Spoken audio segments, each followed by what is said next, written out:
Well, good evening. Today is January 21st, 2020, and we're glad that you're here tonight. County Commission meeting. We have a rather short agenda, but we'll still put a lot of effort into a short agenda. So it has been the tradition of this board and boards all across the country for a long time that we observe a couple of things. We're going to have a Pledge of Allegiance in a moment. Before we do that, we're going to ask our chaplain, Mr. Taylor, to come up, Reverend Taylor. He's the chaplain for our sheriff department, and he is going to offer up for us what we call a solemnizing prayer. That's a prayer for the commissioners because we spend a lot of time studying the issues and we seek wisdom, and so we will have him bring the prayer for us. So commissioners, if you'll join me, we'll get started. Lord, we thank you for the privilege to be here tonight, and we thank for our county commissioners, Lord, and the many hours of work they put in for this very meeting tonight. And in the background, we don't see a lot of things that they do, but you know they're doing a lot because you bless in this county, and we thank you for that, dear Lord. So bless them tonight, give them the wisdom they need tonight, Lord, this meeting tonight, and thank you for Rowan County. In Jesus' name, amen. Amen. I pledge allegiance to the flag of the United States of America and to the republic for which it stands, one nation, under God, indivisible, with liberty and justice for all. Thank you, Chaplain Taylor. Appreciate you being here as always. Hope you have a good night, good week. Would like to mention Commissioner Klusman is out today. If you keep her in your thoughts and prayers, she's had some surgery last week, neck surgery, and so we hope she'll recoup soon, be back with us as part of the team. Commissioners, I've got, let's see, some additions to the agenda. You have three things that are in front of you. One is a change order. Let me see, let me get these in order. First is a memo from Shane Stewart, Assistant Planning Director, for we're going to add STA 02-19 to our consent agenda for a public hearing. That'll be item number, letter M as in Mary. Second, we have a information from Morgan Architecture and Consultant for Ellis Park. Those are some repairs that need to be made out there with some estimates on that. We'll put that as item O. No, I'm sorry. Yeah. No, I'm sorry. That'll be O. And also the A1A document for the change order would be consent item N. Okay. All right. So M, N, and O. And are there any other additions or deletions? Mr. Chairman, just for clarification, that's the first change was the STA 0219. I think you just said 9, and I don't know if that's any correct. Consequences. Thank you very much. I appreciate that. All right. All right. So if there's no other additions or deletions, motion to approve the agenda as amended. So moved. Second. All in favor, say aye. Aye. All right. We have the minutes. Let's see. We don't have minutes, do we? Do we? That's odd. So then we'll move to approving of the consent agenda. Do we have a motion to approve? So moved. Second. All in favor say aye. Aye. All right, then public comment period. Mr. Merritt, Alvin Merritt. Hey, come on up here to the microphone. Welcome, we're glad you're here. State your name and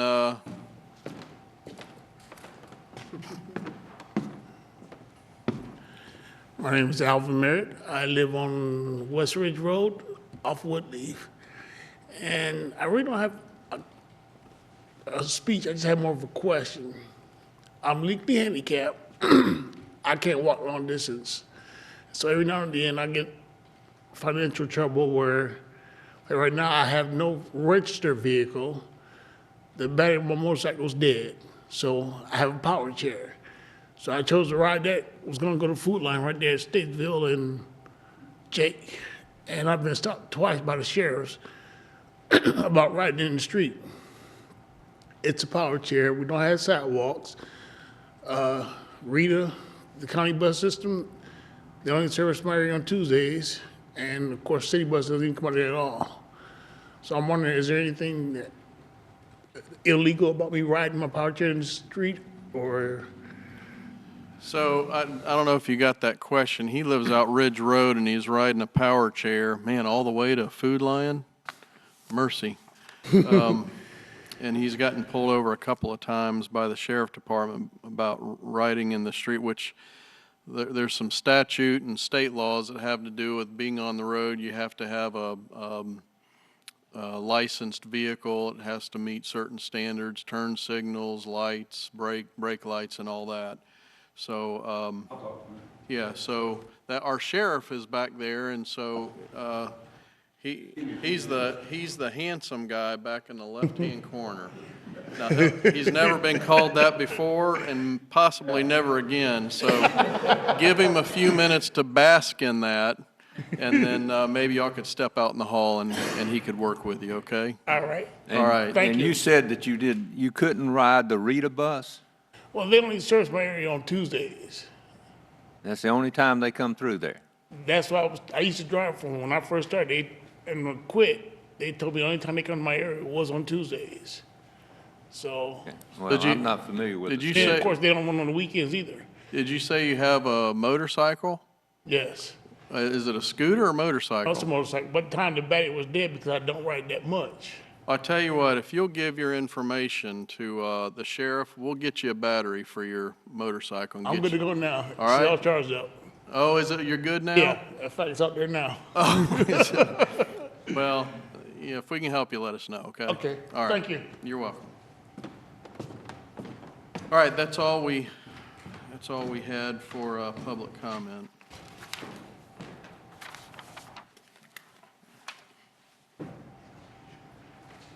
Okay. All right, on the regular agenda, we have a topic, discussion of shelter guardian project and solid waste convenience relocation timeline. So, Mr. Manager? Thank you, Mr. Chairman.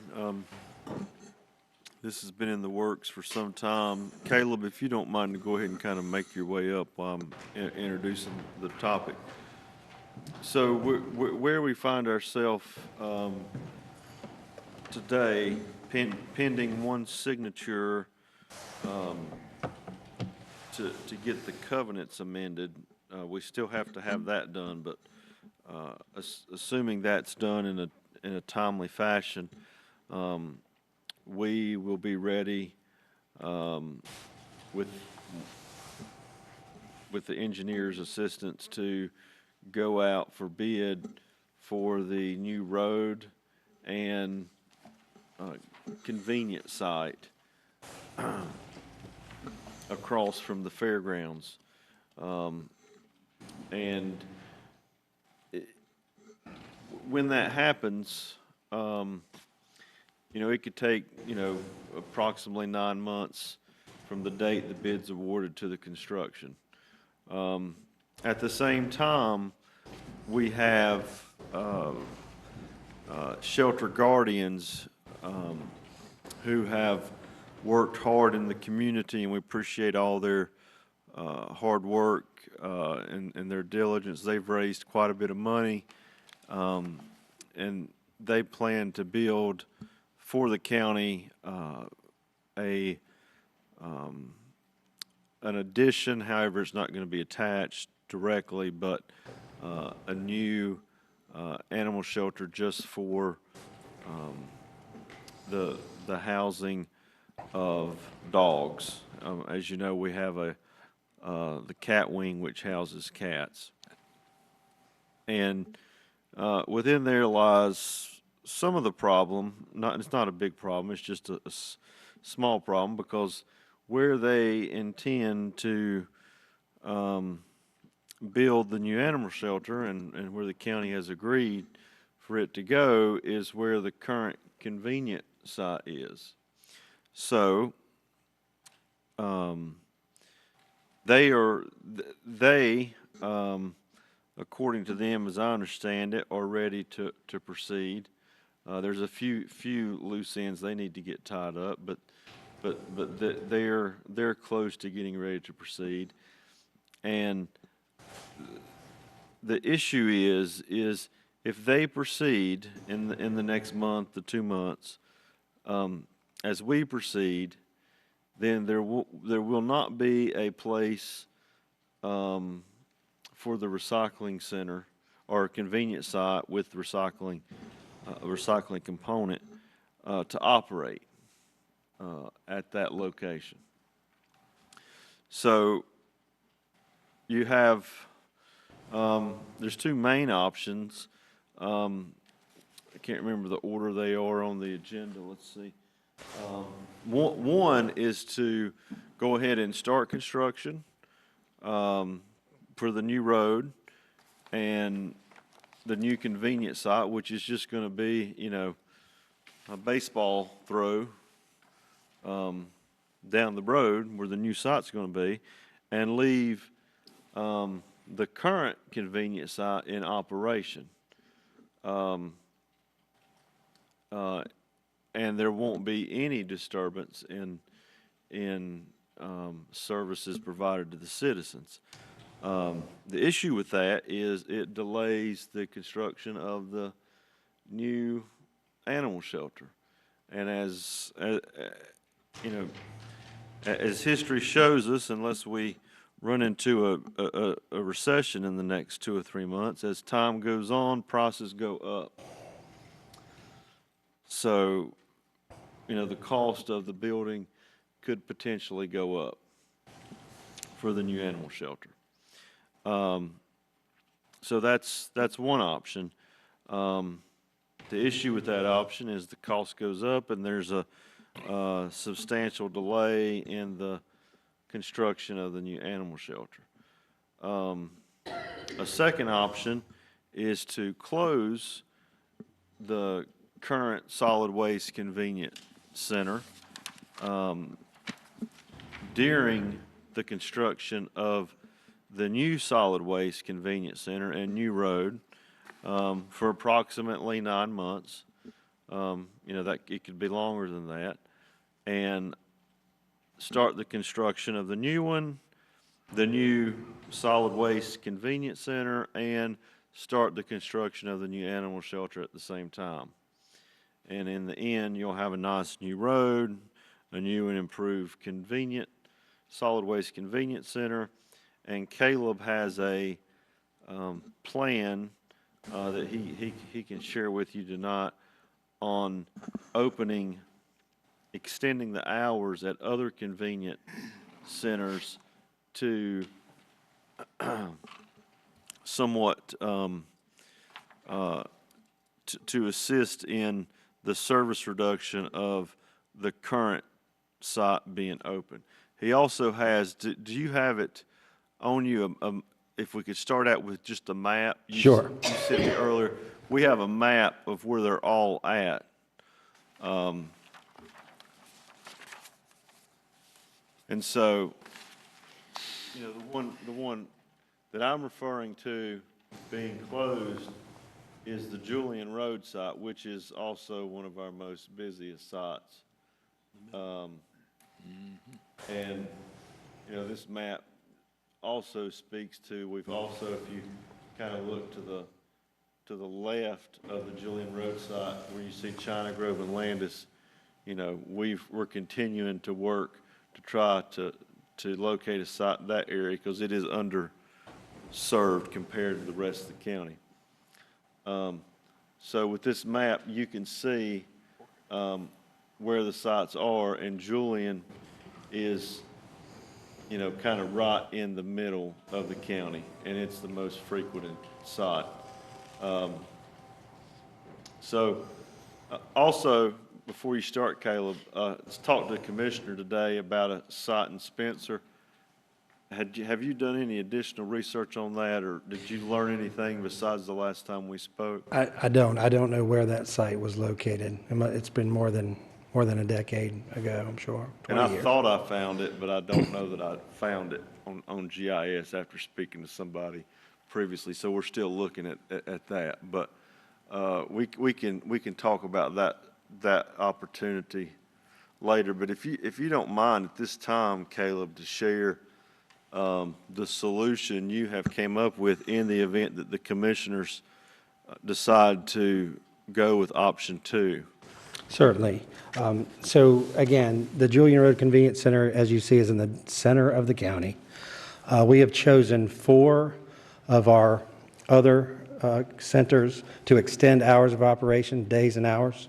Our plan takes into account not only the proximity from Julian to the next available site, but the site layout as well. So if you'll look, you'll see Dunn's Mountain is just to the right there of Julian Road. That would be the logical choice to sort of replace the site with. However, Dunn's Mountain is a very small footprint, and it just does not lend itself to heavy traffic. So that we didn't decide to extend hours of operation. But the Rock Grove Convenience Center, which is just south, it's currently open 3 days a week. It's a Monday, Friday, Saturday operation, 7A to 7P. We'd open up that site 6 days to reflect the current Julian Road schedule. We would also, farthest north site, the Woodleaf site, open that site up 6 days. It's currently a 3-day site. We would make it a 6-day operation as well. Our Providence Church Road site, as well as our Stokes Ferry site, one is a 1-day site, the other is a 2-day site only. We'd open up those to reflect the Friday, Saturday, Monday schedule each. So even with closing the Julian Road site and losing that 72 contact hours, we will actually net gain 3 days, 36 hours of access to the public by opening these peripheral sites. So we actually gain using existing staff as well. So we can just relocate those staff members, open up those 4 sites for additional hours, and hopefully take that burden that the Julian Road displacement, at least for the time being. I think that's our best plan for the short term. It won't be without some pains and moans and groans, because anytime you sort of change the way you do service, not everyone is amicable. But I do believe that this is the best plan to move forward in the event that we do choose to close Julian Road in the interim. And Caleb mentioned that there may be some folks that are inconvenienced for a time period, but I would say to the board and to the public and to the newspaper, the county with this small time period that there will be some inconvenience. We are building a state-of-the-art convenience center in the middle of the county that will replace it, as well as a brand-new road that's going to have 2 access points. So with that short window of inconvenience, there's going to be a tremendous improvement in the site, both in when you get to the site and how it's operated, as well as access to the site. The current road now, if you've been there, has several issues, and it's not the easiest to navigate in and out of. So with the short inconvenience comes a great deal of improvement to the services that will be provided to the citizens for 20, 30, 40, 50 years to come. Just go ahead and make a motion. No, I want to make a statement first.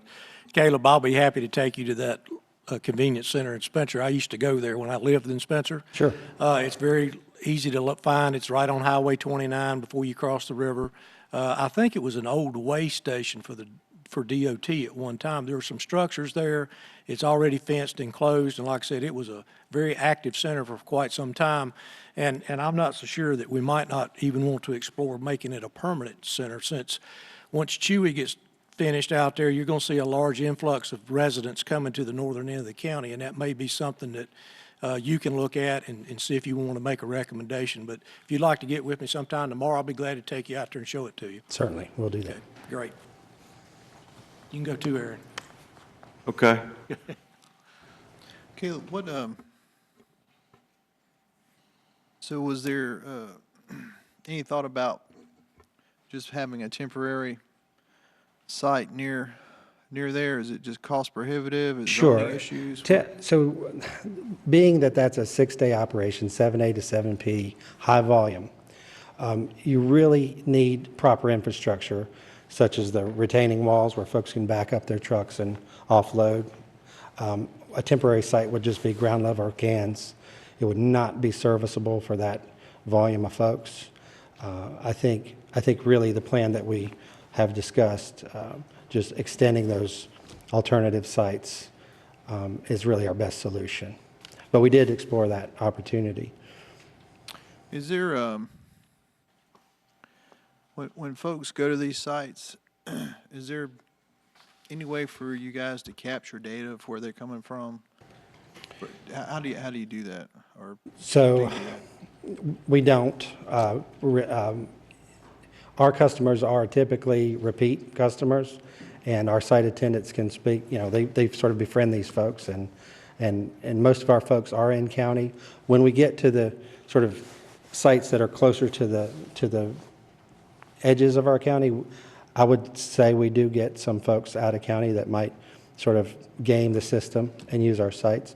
It hasn't been because we're sort of pay as you throw, and that sort of makes it not a big deal for us. Now, if that were to become a more problem for us, then there are other methods like card tags and ID requirements. There are a lot of different models that we could sort of riff off of, but up until this point, out of county waste really hasn't been an issue for us.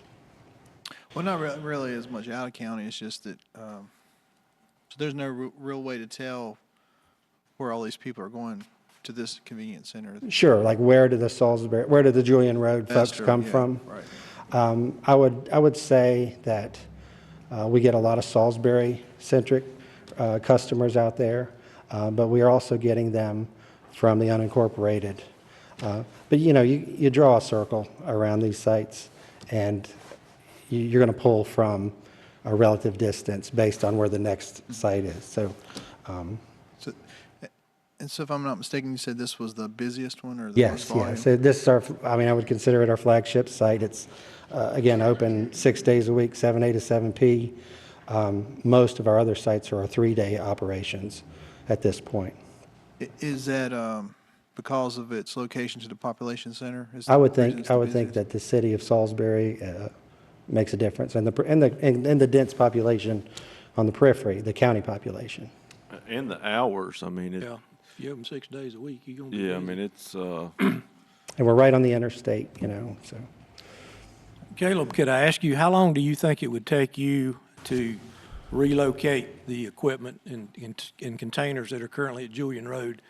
I can do that quickly. The reason I'm asking is I would like to go ahead tonight, if we could, to agree on a date at which Shelter Guardians can come on site and start preparations, because, they've been kind of hanging in the wing for a long time, and I think it's time we just set a date that will work for you, for them to come on so they can Certainly. gear up for this. I think more importantly than what it takes for me to get the infrastructure moved is I would like to have some time to notify our public, because the more time we have touching our customers to get them prepped, the easier the transition. So I would say 30 days. Well, if we pushed it on out to just say by April 1st, would that give you ample time? That would be wonderful.